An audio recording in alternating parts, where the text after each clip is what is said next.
आजचा निबंध आहे भ्रष्टाचार एक चिंतन. सर्वे गुणाः कांचनम आश्रयन्ते. अर्थातच सर्व गुणसंपन्न व्यक्तीकडे पैसा हा येतोच, पण आजकाल गुणांकडे कोण लक्ष देतं? कारण बुंध्यावर घाव घाला, फांद्या आपोआप पडतील या न्यायाने माणूस पुढे चाललेला आहे. पैसा, मग तो कशाही मार्गाने असो, तो मिळवण्याचा तो आटोकाट प्रयत्न करू लागला आहे. याच मानवी वृत्तीतून भ्रष्टाचाराचा जन्म झाला.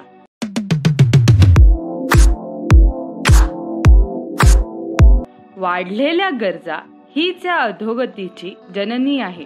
वैज्ञानिक प्रगतीने सर्व प्रकारची भौतिक सुखे माणसाच्या समोर हात जोडून उभी आहेत आणि तो मिळवण्यासाठी लागणारा पैसा प्राप्त करण्यासाठी कष्ट करण्याची कोणाचीही तयारी नसते.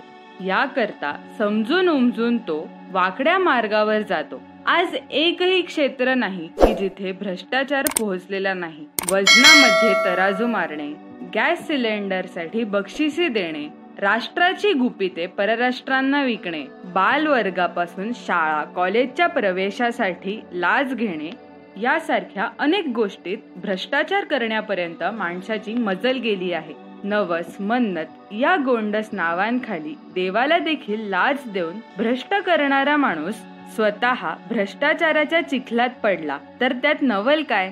याला उपाय म्हणजे वरिष्ठांनी स्वतः नीतिमान राहणं, स्वच्छ निस्पृह राज्यकर्ते असणं, रंगेहात पकडलेल्यांना शासन करणं, नवीन पिढीवर सुसंस्कार करणं हेच आहे.